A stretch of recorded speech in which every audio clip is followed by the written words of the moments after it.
మీ పిల్లల భవిష్యత్తును దిశానిర్దేశం చేసే విద్యా మహోత్సవ్ Dream9 మీడియా ఆధ్వర్యంలో ఈ ఫిబ్రవరి 1న మన ఖమ్మంలో జరగనుంది.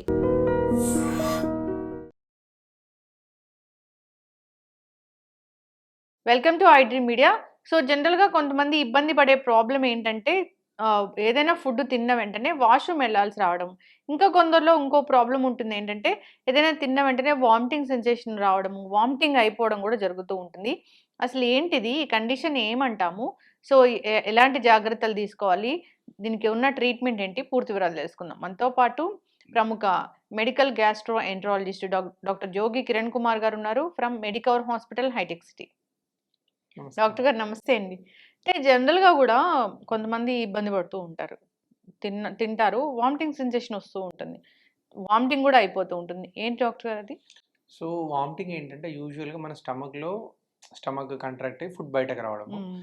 సో, స్టమక్‌లో ఏమైనా ఇరిటేషన్ ఉన్నా, సో, అల్సర్స్ ఉన్నా, సో, ఏమన్నా చిన్న చిన్న ఎరోషన్స్ ఉన్నా వాటి వల్ల వామిటింగ్. హ్మ్. సో, వామిటింగ్ అనేది ఒక సింప్టమ్.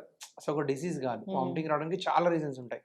సో, యూజువల్‌గా మేమేం చూస్తుంటామంటే, so, stomach issues, irritation, ulcers.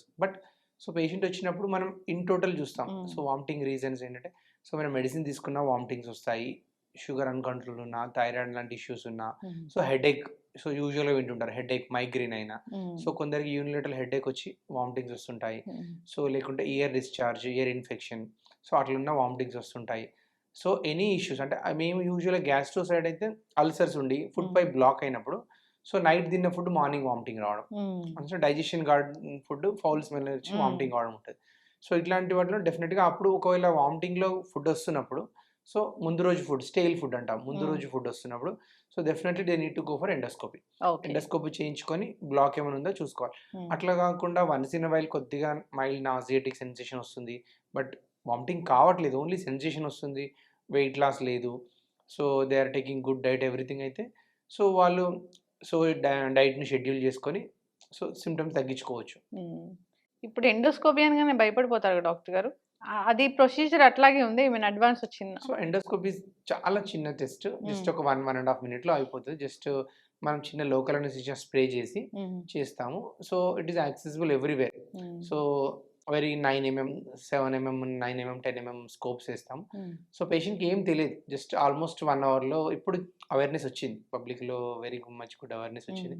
So, it is very small test and easy. Pipe అంతా వెళ్ళేది మనకు తెలుస్తదా? ఒక 1 మినిట్ అంతే. Just they will feel bloating sensation. Air వల్ల బ్లోటింగ్ సెన్సేషన్.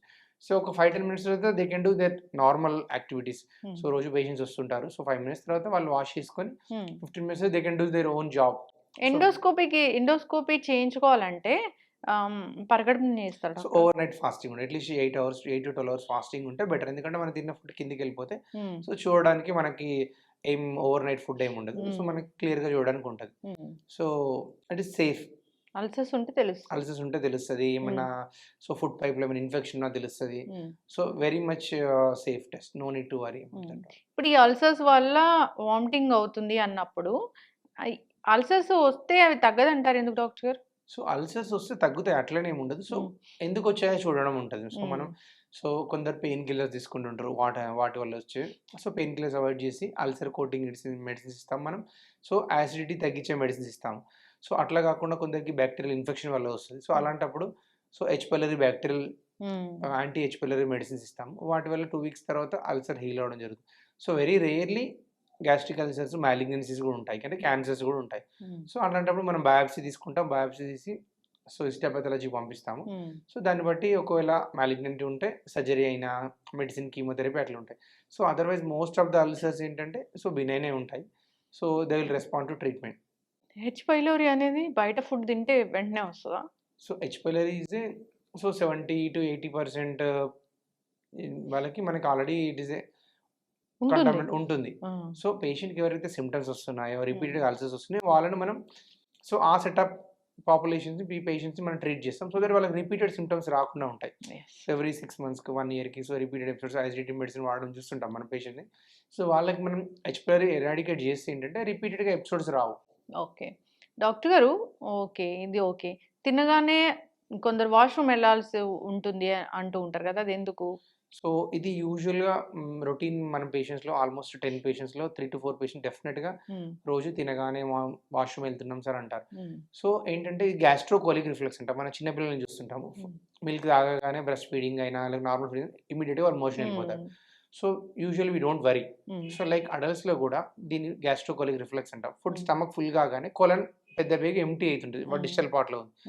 సో ఎప్పుడు ఇది హార్మ్‌ఫుల్ కాదంటే వాళ్ళు వెయిట్ ఏం లాస్ కావట్లేదు. మోషన్‌లో బ్లడ్ ఏం రావట్లేదు. సో ఫీవర్ అట్లాంటిది ఏం లేదు. వామిటింగ్స్ లేవు. ఆకలి బానే ఉంది. When they are healthy. So then no need to worry. So ఏంటంటే జస్ట్ స్టమక్‌లో ఫుడ్ రాగానే కోలాన్ ఏంటంటే ఒక 150 సెంటీమీటర్ ఉన్న కోలాన్ కొద్దిగా మూవ్‌మెంట్ జరగడం వల్ల ఉన్న డిజిటల్ పార్ట్‌లో ఉన్న మోషన్ ఎవాక్యుయేట్ కావడం జరుగుతుంది. సో దానికి అంత వరీ కావాల్సిన అవసరం లేదు. అంటే వాళ్ళకి వెయిట్ లాస్ లేనప్పుడు నేను చెప్పిన వార్నింగ్ సైన్స్ ఇవన్నీ మనం అలారం ఫీచర్స్ అంటాం. So we need to think about అప్పుడు వచ్చినప్పుడు ఇమీడియట్‌గా డాక్టర్‌ని కన్సల్ట్ కావాలి. సో వెయిట్ లాస్, మోషన్‌లో బ్లడ్ రావడము, ఫ్యామిలీ హిస్టరీలో ఎవరికన్నా 50 ఇయర్స్ కన్నా బిలో ఉన్నప్పుడే క్యాన్సర్స్ వచ్చాయనుకోండి, కోలన్ క్యాన్సర్స్, సో ఆకలి తగ్గిపోవడము ఇట్లాంటివి ఉన్నప్పుడు so they need to come immediately doctor దగ్గర రావాలి.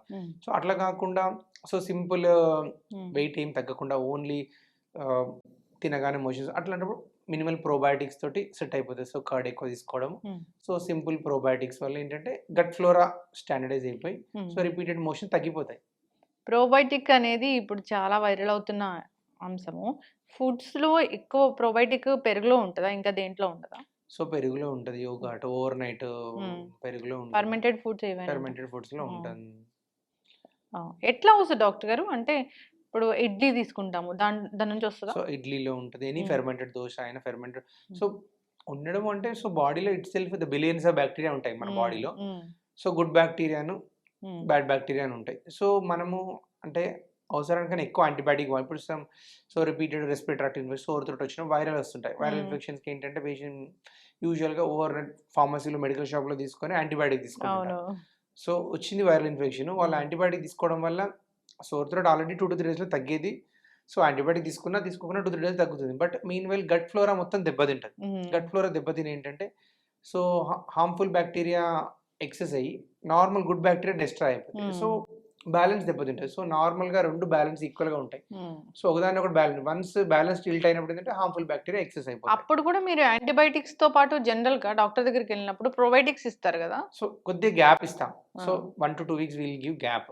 సో ఆర్ఎల్స్ ఎక్సెస్ యాంటీబయాటిక్ ఉన్నప్పుడు అంటే మనం హెచ్పిఎల్ఏ కిట్ పెడుతుంటాం యూజువల్ గ్యాస్ట్రోంటరైటిస్.